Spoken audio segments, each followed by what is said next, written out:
Do you ever get this nagging feeling inside that you're not living up to your potential? It's like no matter how much I do, there's always so much more I could be doing.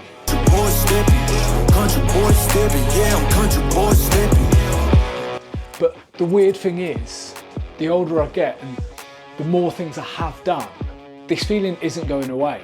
For some strange reason, that feeling has been getting worse. It's almost as if where I get exposed to so many other people's achievements, my own achievements seem less vibrant in comparison.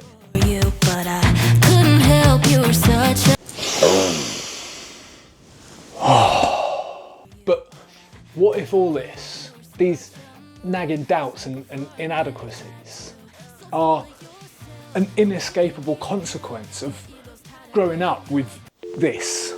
You remember this sound? That is the sound of the shackles of ignorance being broken. That is the sound of every scrap of knowledge ever collated by mankind becoming available. When I first heard that sound and realised how much I could learn, how much I could know,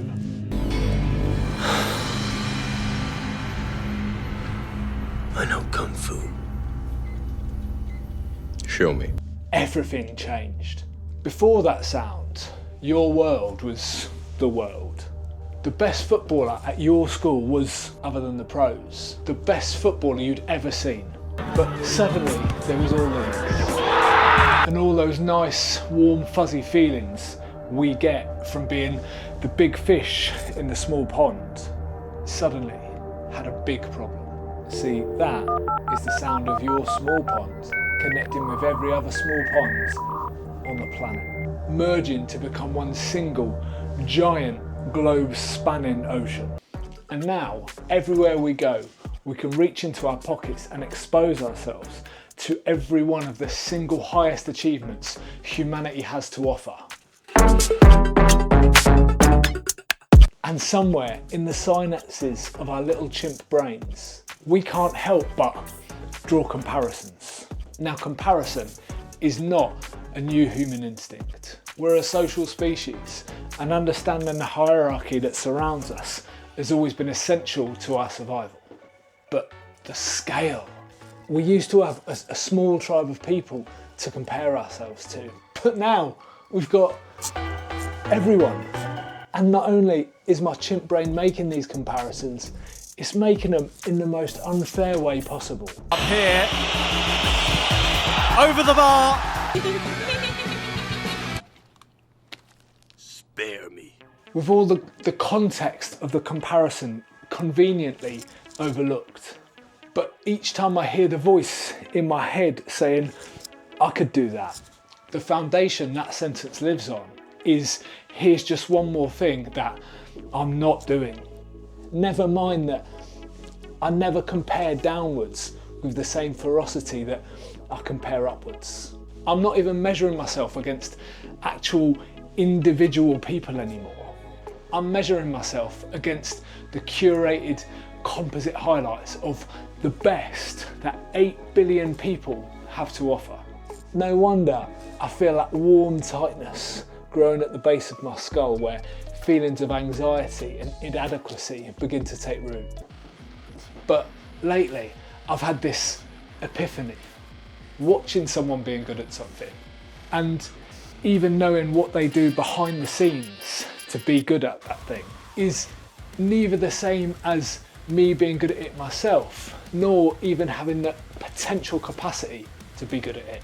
I can read about how Stephen King organises his work, that he writes for 4 hours every day, isolated in his office. And I can even understand that this keeps him safe from distraction, and the daily writing keeps the characters fresh in his mind and helps him maintain the momentum of the story.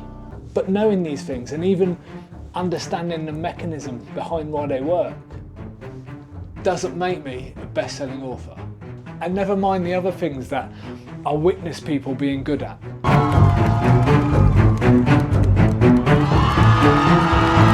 Because who really has the time to develop their skills in all of these different activities into the single serving of life we're each given. See, on one hand, the abundance of freely available information online has paved a road. So much of what I spend my time doing, I learned about via the internet. Everything I know about making these little videos, I learn from watching YouTube. But on the other hand, this abundance of information also reminds me that I'm a drop in the ocean. Because however good I get, the water I'm swimming in also contains 8 billion other people.